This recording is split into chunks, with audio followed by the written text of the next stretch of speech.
Hey, Stoney here with another game of Mechabellum. If you're curious about how to defend against the tricky mass jump drive overlords, here's the game for you. Let's go. At the bottom here, I am playing as a fortified specialist, and my opponent, HR Giga Chad, is playing as a speed specialist. HR is a 19 or high 1900 MMR player. He's often hovering between 19 and 2000. All right off the bat here, I have played HR before. He's always a very aggressive player. And this time I expect aggression as well. So I was bracing myself fully for it. I was really just guessing which side it's going to be because I started with the tarantulas. So I needed to have just a huge line of chaff before the steel balls can get to my unit.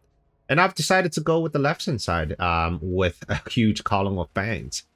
But unfortunately, my opponent also decided to go with the left-hand side, which appear on my right, and he's going to go to get to my tower, no problem.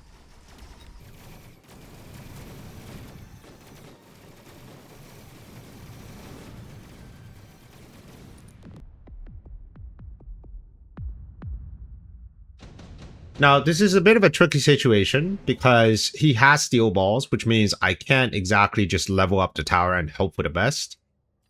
With the reinforcement drop, mass-produced Wraith is a very enticing card. Not only is Wraith excellent in chaff clear, it can also do a lot of tanking on that particular side. So that's going to be my pick, and my opponent decided to skip. I think my current strategy is to slowly sell off units on the other side. It's not the most efficient, but I have to defend on my right side because of the steel balls. There's just no way to delay the steel ball long enough for me to get to his tower. So my first Wraith goes down with the additional chaff, and hopefully that my opponent doesn't have a lot of upshoot this turn, and my Wraith will survive the engagement. Now, being a high 1900 player, I think he sensed his weakness on the board, so he added 2 packs of Mustangs. Not only does it provide upshoot for him, he also provides some additional chaff clear for the steel balls. So if he does decide to keep the steel balls onto the board and turn them into carry units and just kind of turn into a steel ball Mustang aggro, yeah, you can.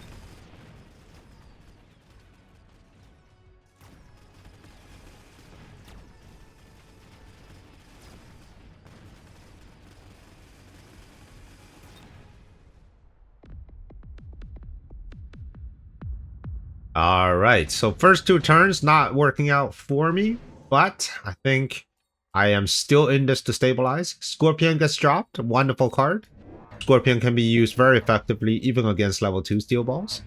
My opponent decided to add Fire Badgers, and it serves 2 purposes. One is that it's going to provide even more HP in front of the steel balls.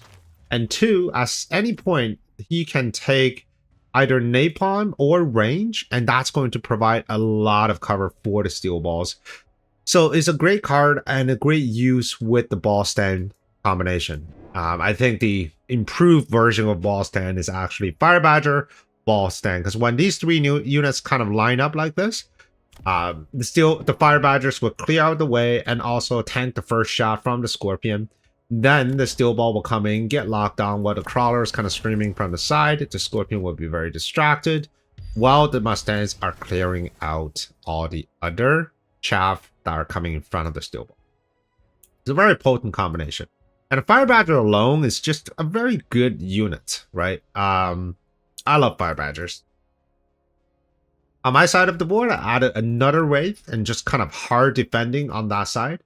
There's really no problem on the other side because I have chaff clear, I have anti-unit, and I have a huge column of fans. Put down oil on the ground. The purpose of the oil here is really just to slow them down, but I think he is going to ignite it because my crawlers are running in. And it's not too bad. I got rid of all his Mustangs, which means now my Wraith are staying in the air. As long as my Tarantula can get rid of most of his Mustangs on the other side, these 2 Wraiths should survive.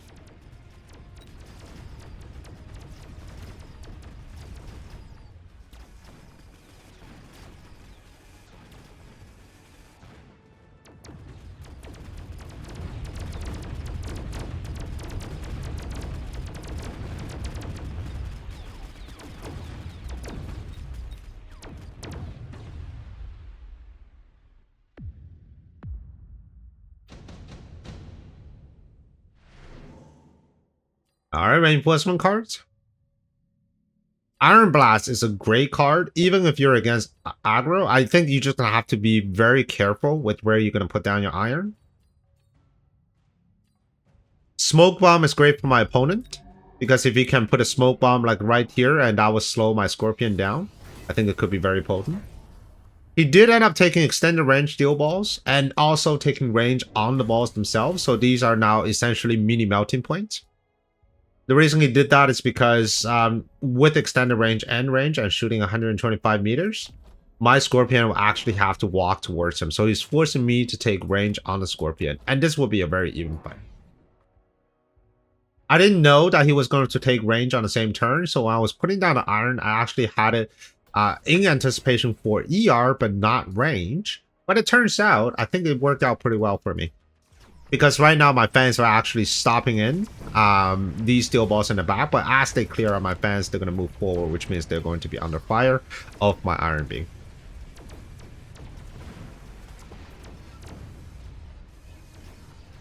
Alright, so I got one pack of the steel balls. Unfortunately, I also got my own wraith as they moved in, but that's okay. There is no upshoot on the other side anymore, so I am going to take this round.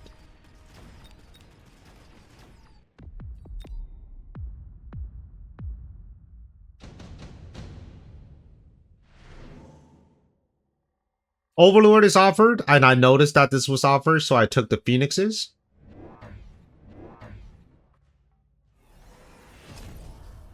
I could have taken Overlord myself. I think that would be pretty strong, but I wanted something a bit more nimble and also a bit more cost efficient. So 2 Phoenixes, they certainly do more damage to a single Overlord. And if I ever get stuck into a mirror fight, I think this would be my choice. My opponent added 2 more Overlords, sort of on the line here. Overlords are exceptionally good against Scorpions. These are considered large units, and Overlords do a lot with the missile, and later on he can certainly take chain gun, which means I will have nothing on the ground to deal with the steel balls. My wraiths are mass produced, which means that they're going to have a hard time killing these high HP steel balls.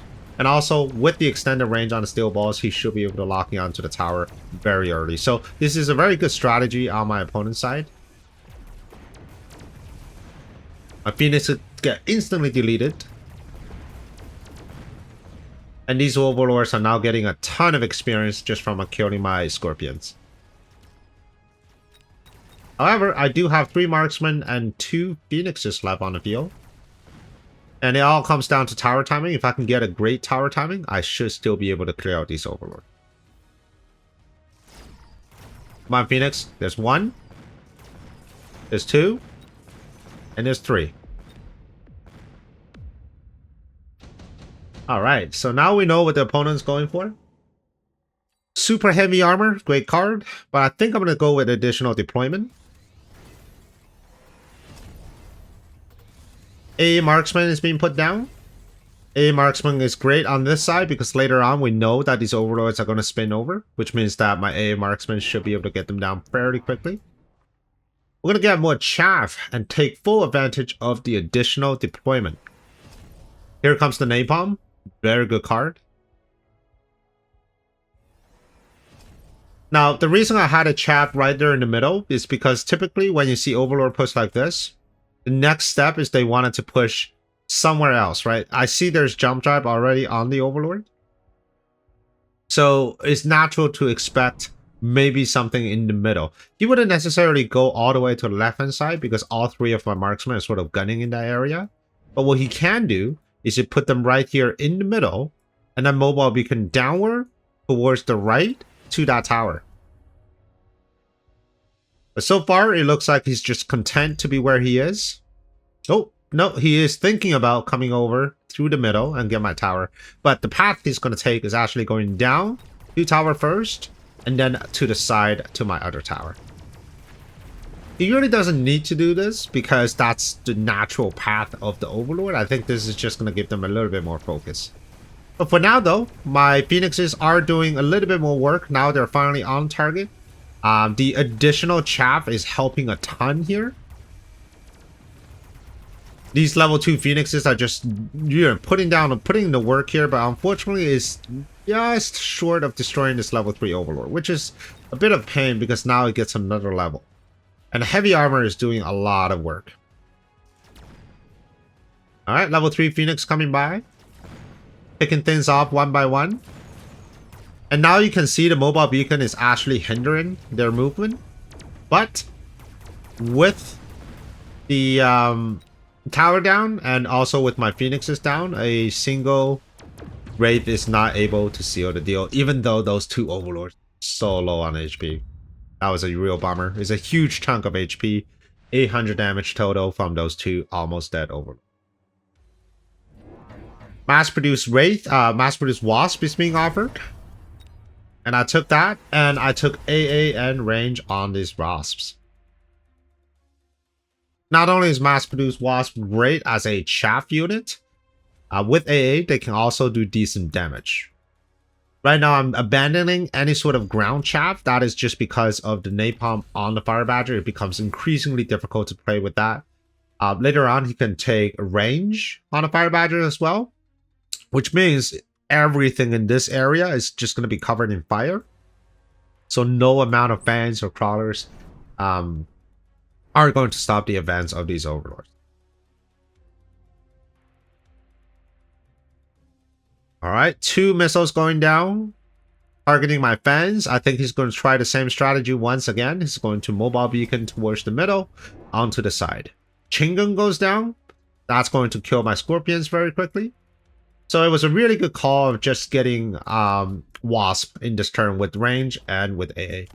I'm not able to kill this level 3 Overlord with heavy armor, but I should be able to pick off some of the weaker Overlords in this turn.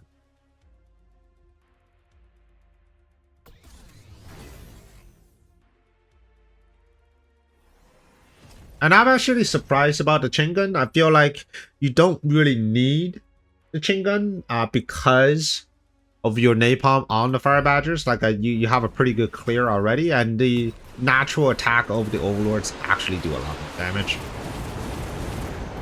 But I take it that he just wants to get rid of my Scorpions, because remember, the strategy is that if you can get rid of my Scorpions and my ground Chaff, these extended range steel balls is able to lock onto my tower.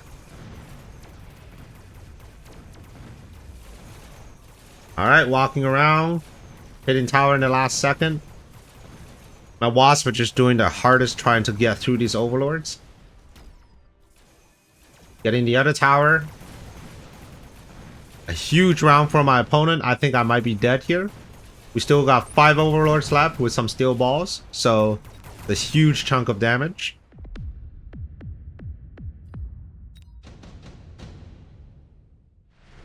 Alright, we'll get into round 8.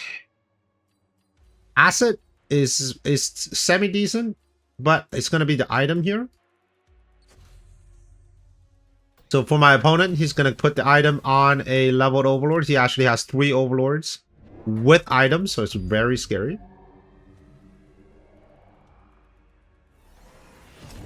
But me, I'm just going to continue to put down these Wasps. They are mass-produced, which means they are fairly cheap. They don't do a whole lot of damage, but Overlords aren't known for their chaff clear, so I'm hoping with enough of these units, I should be able to clear his units. So right now is a battle in the air. We have air superiority fighters in the form of these AA Wasps against capital ships again with these Overlords. On the ground here, I think the steel balls remain to be a problem, but I don't have a good answer to that.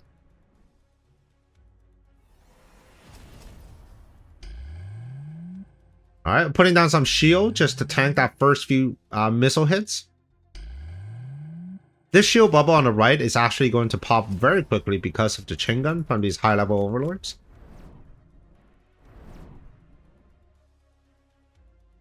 And everybody is just putting down rolls of missiles. But I think with the shield, I should be able to defend, at least for this round. And the iron, I feel like it's going to do a whole lot of damage, and simply because his units are going to be stuck in this line trying to shoot at my units. So this iron beam is not only going to get steel balls, it's also going to go all the way onto these Overlord. 1 Overlord down. 2 Overlord down. 3. Level 3 is being attacked. Can I get one more? Nope. Not bad. Overlord is still moving into my tower, but this time I am prepared with a wasp on the other side. And I also have a level 2 AA marksman just shooting at his units. Got the level 3. My wasps are swimming by. My opponent has 2200 HP, which means this is probably not going to be the final round for him.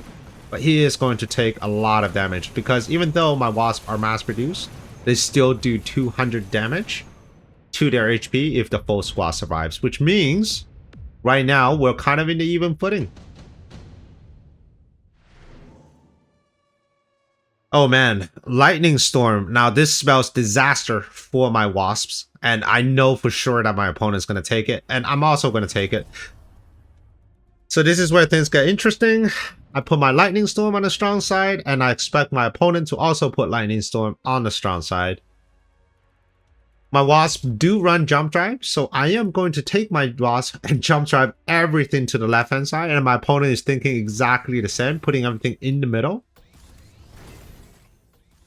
And now it's just a battle of positioning. So I expect my opponents put things into the middle, possibly mobile beaconing to my left tower. Here's the jump drive, and here's the mass migration over to the other side. There's no way for me to defend this side, especially when there's steel balls still in the play. So I decided to level up. So even if this tower goes down with high enough levels, I should be out of debuff relatively soon. Every single wasp has been migrated all the way to the left hand side. Huge exodus from the right because of the lightning storm. Any unit that enters this zone is super dead. So all the way up to level 4. And even more wasp here. Wasp here is they're dealing both the tanking and also the damage against these massive overlords. Alright, so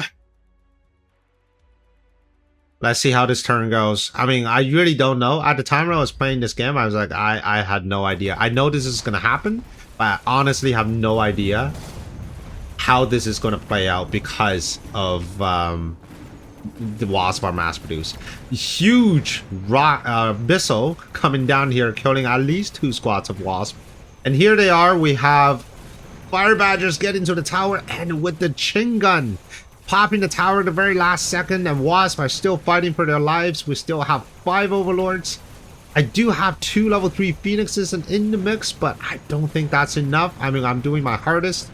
I'm popping overlords on the left. Overlords in the center is being popped. But these last 2 overlords, level 3 and level 2 with laser sight, just proves to be too difficult. So my opponent is going to take this game in a very spectacular fashion, where both of us jump all the way to the other side to avoid the lightning storm. It was extremely well played, and I hope you enjoy it. So if you want to see more crazy games like this, here's another video for you, and I hope to see you on the next one. Prepare your tactics, Mechabellum's calling. Deploy your fortress, the battlefield's alive with swarms.